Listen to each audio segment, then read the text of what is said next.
जय शिवशंकर बंधुगण आज हेउछि श्रावण मास तृतीय सोमवार। श्रावण मासरे स्वयं महादेव निज भक्त मानकर प्रत्येकटी मनस्कामना को पूर्ण करिथांती। हिंदू शास्त्र रे मान्यता अछि कि भगवान महादेव श्रावण मासरे ही निज भक्त मानकर मनस्कामना पूर्ण करिबारे केबे हेले भी विलंब करती नहीं। महादेव को पूजा पाठ करने द्वारा मनस्कामना पूर्ण होगा सहित घर धन धान्य परिपूर्ण होता है। किंतु श्रावण मासरे पूजा पाठ करने द्वारा किछि विशेष फल प्राप्ति होता है।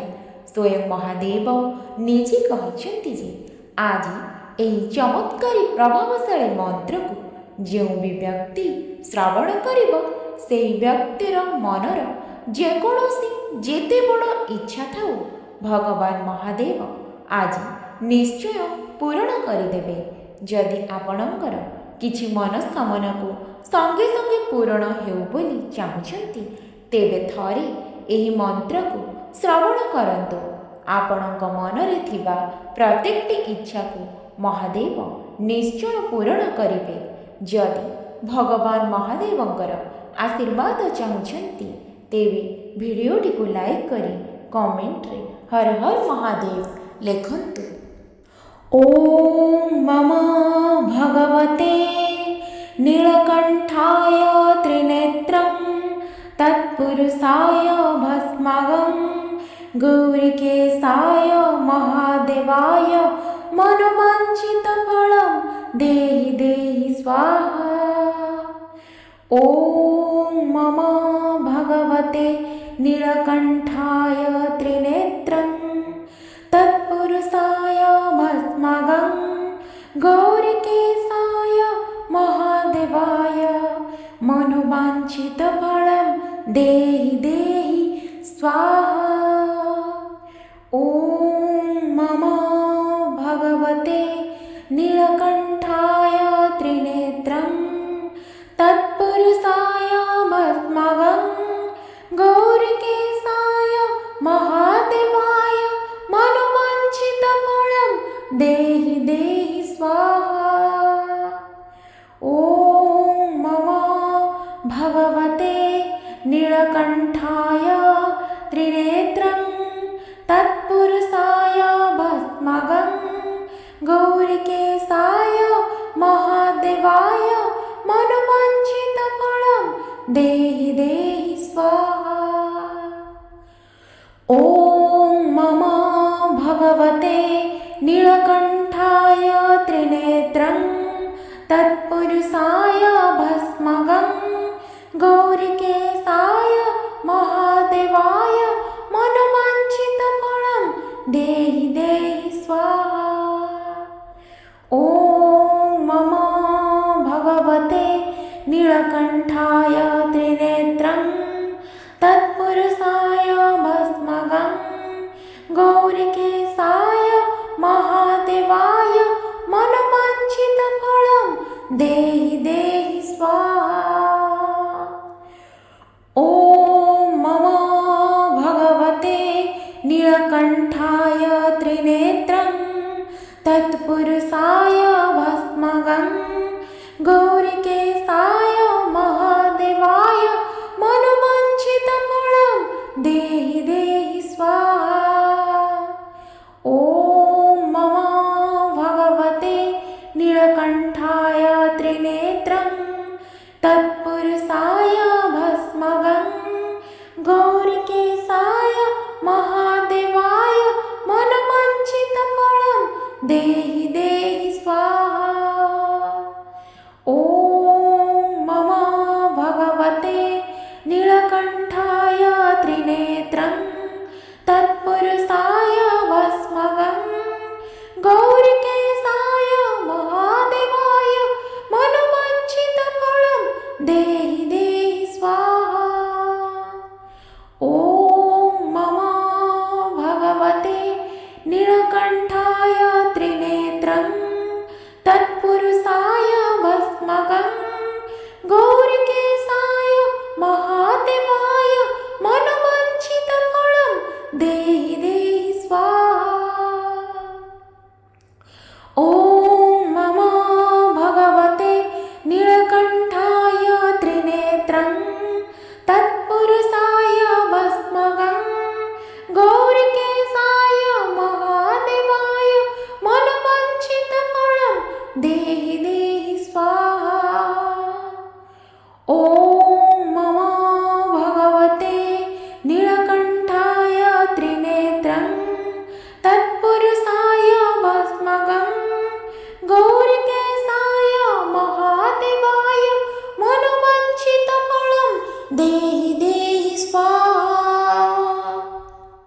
ॐ मम भगवते नीलकण्ठाय त्रिनेत्रं तत्पुरुषाय भस्मागं गौरीकेशाय महादेवाय मनोवाञ्छितफलं देहि देहि स्वाहा। ॐ मम भगवते नीलकण्ठाय त्रिनेत्रं तत्पुरुषाय भस्मागं गौरीकेशाय महादेवाय मनोवाञ्छितफलं देहि देहि स्वाहा। ॐ मम भगवते नीलकण्ठाय त्रिनेत्रं तत्पुरुषाय भस्मागं गौरीकेशाय महादेवाय मनोवाञ्छितफलं देहि देहि स्वाहा। ॐ मम भगवते नीलकण्ठाय त्रिनेत्रं तत्पुरुषाय भस्मागं गौरीकेशाय महादेवाय मनोवाञ्छितफलं देहि देहि स्वाहा। ॐ मम भगवते नीलकण्ठाय त्रिनेत्रं तत्पुरुषाय भस्मागं गौरीकेशाय महादेवाय मनोवाञ्छितफलं देहि देहि स्वाहा।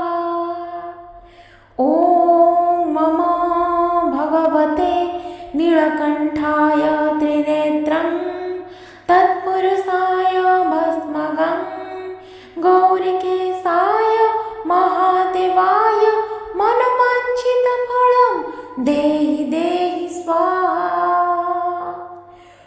ॐ मम भगवते नीलकण्ठाय त्रिनेत्रं तत्पुरुषाय भस्मागं गौरीकेशाय महादेवाय मनोवाञ्छितफलं देहि देहि स्वाहा।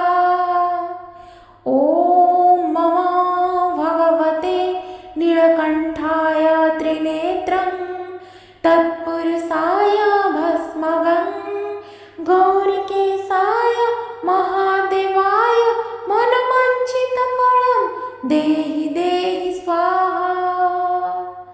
ॐ मम भगवते नीलकण्ठाय त्रिनेत्रं तत्पुरुषाय भस्मागं गौरीकेशाय महादेवाय मनोवाञ्छितफलं देहि देहि स्वाहा। ॐ मम भगवते नीलकण्ठाय त्रिनेत्रं तत्पुरुषाय भस्मागं गौरीकेशाय महादेवाय मनोवाञ्छितफलं देहि देहि स्वाहा। ॐ मम भगवते नीलकण्ठाय त्रिनेत्रं तत्पुरुषाय भस्मागं गौरीकेशाय महादेवाय मनोवाञ्छितफलं देहि देहि स्वाहा। ॐ मम भगवते नीलकण्ठाय त्रिनेत्रं तत्पुरुषाय भस्मागं गौरीकेशाय महादेवाय मनोवाञ्छितफलं देहि देहि स्वाहा। ॐ मम भगवते नीलकण्ठाय त्रिनेत्रं तत्पुरुषाय भस्मागं गौरीकेशाय महादेवाय मनोवाञ्छितफलं देहि देहि स्वाहा। ॐ मम भगवते नीलकण्ठाय त्रिनेत्रं तत्पुरुषाय भस्मागं गौरीकेशाय महादेवाय मनोवाञ्छितफलं देहि देहि स्वाहा। ॐ मम भगवते नीलकण्ठाय त्रिनेत्रं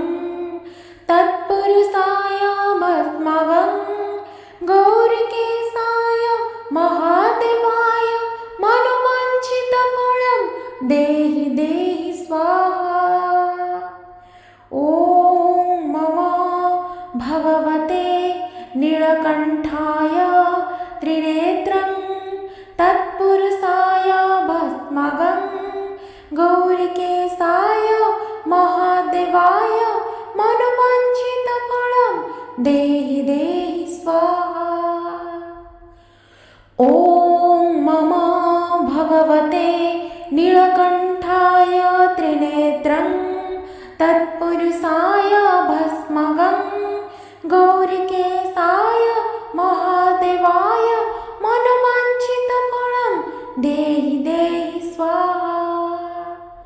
ॐ मम भगवते नीलकण्ठाय त्रिनेत्रं तत्पुरुषाय भस्मगं गौरिकेशाय महादेवाय मनोवाञ्छितफलं देहि देहि स्वाहा।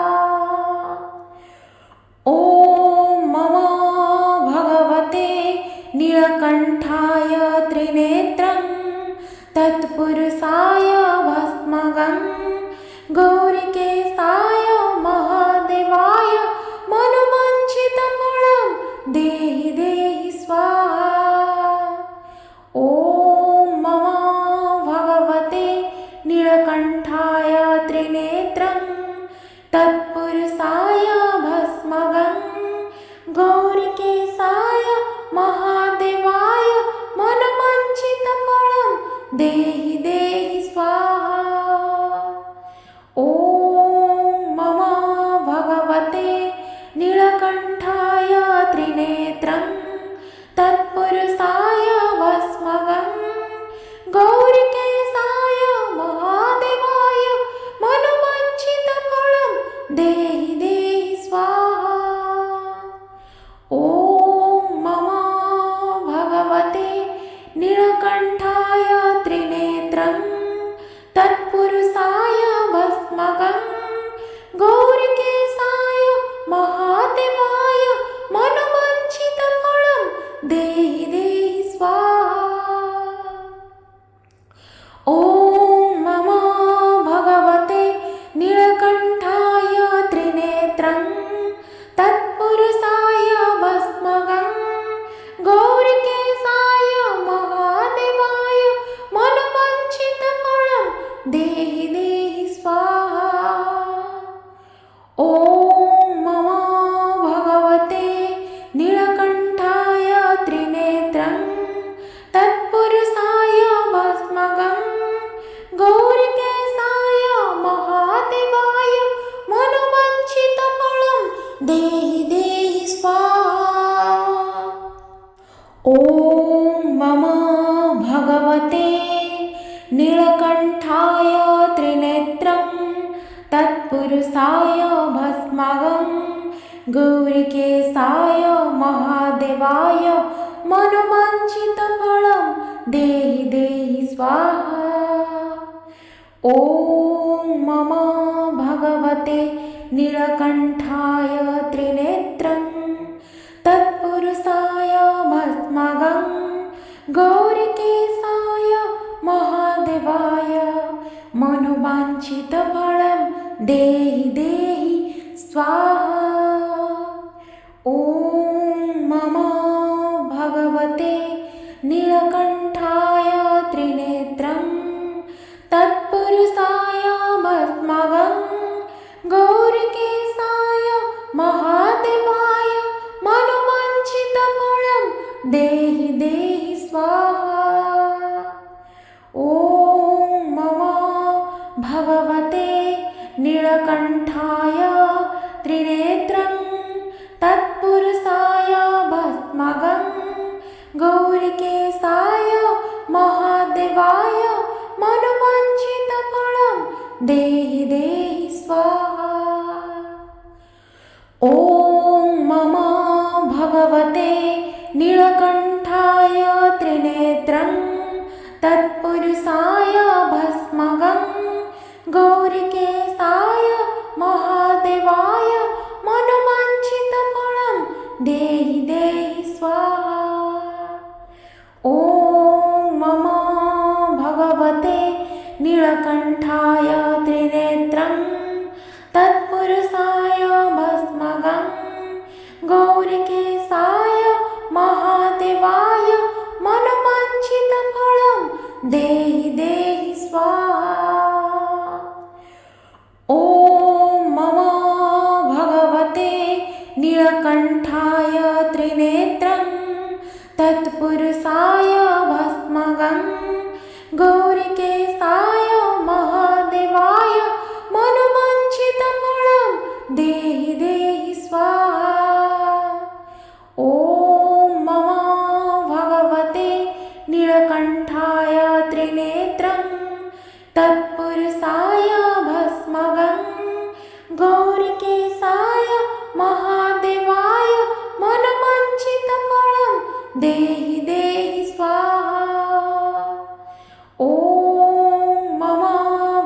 भगवते नीलकण्ठाय त्रिनेत्रं तत्पुरुषाय भस्मगं गौरीकेशाय महादेवाय मनोवाञ्छितफलं देहि देहि स्वाहा। ॐ नमो भगवते नीलकण्ठाय त्रिनेत्रं तत्पुरुषाय भस्मगं गौरीकेशाय महादेवाय मनोवाञ्छितफलं देहि देहि स्वाहा। ॐ नमो भगवते नीलकण्ठाय त्रिनेत्रं तत्पुरुषाय भस्मगं गौरीकेशाय महादेवाय मनोवाञ्छितफलं देहि देहि स्वाहा। ॐ नमो भगवते नीलकण्ठाय त्रिनेत्रं तत्पुरुषाय भस्मगं गौरीकेशाय महादेवाय मनोवाञ्छितफलं देहि देहि स्वाहा। ॐ नमो भगवते नीलकण्ठाय त्रिनेत्रं तत्पुरुषाय भस्मगं गौरीकेशाय महादेवाय मनोवाञ्छितफलं देहि देहि स्वाहा। ॐ नमो भगवते नीलकण्ठाय त्रिनेत्रं तत्पुरुषाय भस्मगं गौरीकेशाय महादेवाय मनोवाञ्छितफलं देहि देहि स्वाहा। ॐ नमो भगवते नीलकण्ठाय त्रिनेत्रं तत्पुरुषाय भस्मगं गौरीकेशाय महादेवाय मनोवाञ्छितफलं देहि देहि स्वाहा। ॐ नमो भगवते नीलकण्ठाय त्रिनेत्रं तत्पुरुषाय भस्मगं गौरीकेशाय महादेवाय मनोवाञ्छितफलं देहि देहि स्वाहा। ॐ नमो भगवते नीलकण्ठाय त्रिनेत्रं तत्पुरुषाय भस्मगं गौरीकेशाय महादेवाय मनोवाञ्छितफलं देहि